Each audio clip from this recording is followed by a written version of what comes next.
परम पिता परमात्मा और उनकी सभी पवित्र आत्माओं को नमस्कार।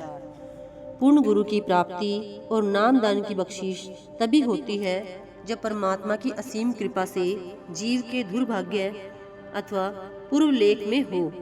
भारतवर्ष में जितने भी धर्म हिंदू, जैन, बौद्ध, सिख आदि हैं, सबका यही सिद्धांत है कि कर्मों के अनुसार जीव सुख दुख भोगता है तथा ऊंची नीची योनियों में जाता है। कर्म और आवागमन के सिद्धांत का संतों ने बहुत स्पष्ट वर्णन किया है। यह कारण और कार्य का सिद्धांत है। जैसा बीज बोया जाता है उसका फल अवश्य वैसा ही होता है। जीव मरने के बाद जहाँ भी जाता है उसके कर्मों का हिसाब उसके साथ रहता है। कर्म फल के नियम के आगे जीव बेबस है।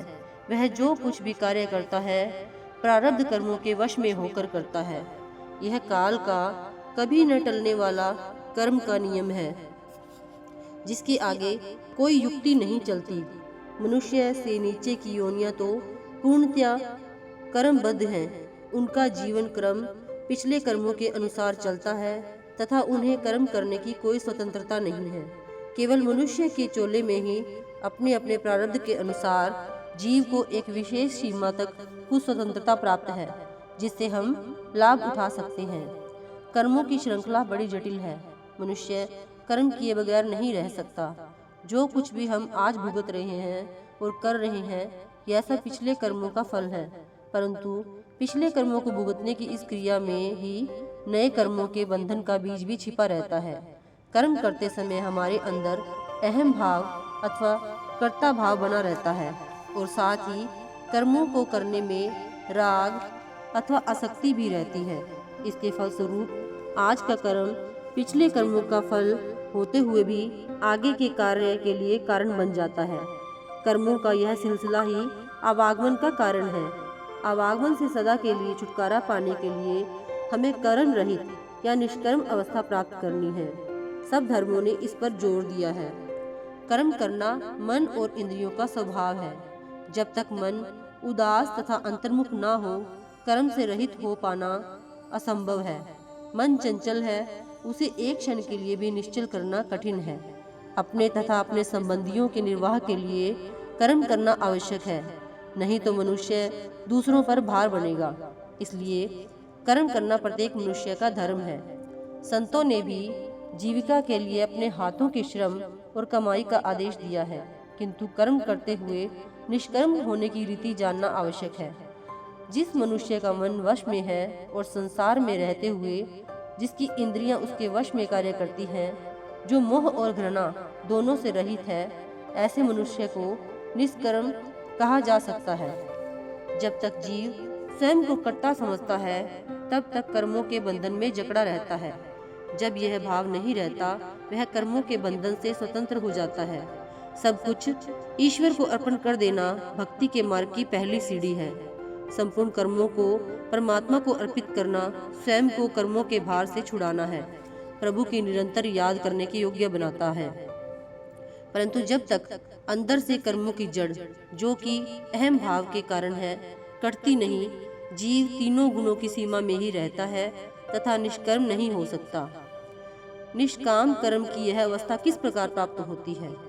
किस प्रकार मनुष्य कर्म के बंधन से छूटता है? आवागमन जो कर्मों के अधीन है किस प्रकार समाप्त हो सकता है? कर्म करते हुए निष्कर्म रहने की गति को कौन समझ सकता है? इन प्रश्नों के उत्तर में संत कहते हैं कि गुरुमुख बनकर ही यह गति और समझ प्राप्त होती है। संत सद्गुरु की कृपा द्वारा ही कर्मों का भार उतर सकता है और आवागमन से छुटकारा मिल सकता है। कर्म तीन प्रकार के हैं: संचित, प्रारब्ध और क्रियमाण। संचित कर्म वे हैं जो अभी तक फलीभूत नहीं हुए हैं, जिनका हिसाब देना अभी बाकी है। प्रारब्ध कर्म वे हैं जो अब फलीभूत हो रहे हैं, जिनके कारण यह शरीर बना है और जीव यहाँ सुख दुख भोग रहा है। क्रियमाण कर्म वे हैं जो इस जन्म में हम कर रहे हैं और जो अगले जन्मों के लिए प्रारब्ध तथा संचित कर्म बनेंगे। क्रियमाण कर्म हम प्रतिदिन किए जा रहे हैं। अपने किए कर्म हमारे दुख सुख और ऊंची नीची योनियों में जाने का कारण बनते हैं। जैसा बीज हम बोएंगे वैसी ही फसल पैदा होगी। लुक छिपकर कर्म करने से उनके फल से नहीं बचा जा सकता। उनका फल प्रारब्ध के रूप में अवश्य भोगना पड़ेगा। कर्मों का समुद्र अथाह है। पिछले अनेक जन्मों के कर्मों को मिटाना असंभव है, पर जब संत सद्गुरु मिल जाते हैं, वे हमारे संपूर्ण कर्मों के हिसाब को समाप्त कर देते हैं। वे हमारे क्रियमान कर्मों को पवित्र कर देते हैं।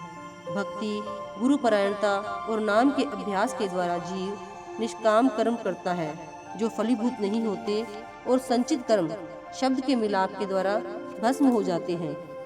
प्रारब्ध कर्म सतगुरु के द्वारा हाथ का सहारा देकर सूली का शूल बनाकर खुशी खुशी भुगता दिए जाते हैं। इस प्रकार सतगुरु हमारे सभी कर्मों का भार मिटा देते हैं और उनकी कृपा से हम कर्मों के कर्ज से मुक्त होकर आवागमन से छुटकारा पा जाते हैं। इस प्रकार एक गुरुपरायण शिष्य संसार में रहते हुए भी आशा रहित और कर्म करते हुए भी निष्कर्म रहता है और अंत में आवागमन से मुक्त हो जाता है। Thank you.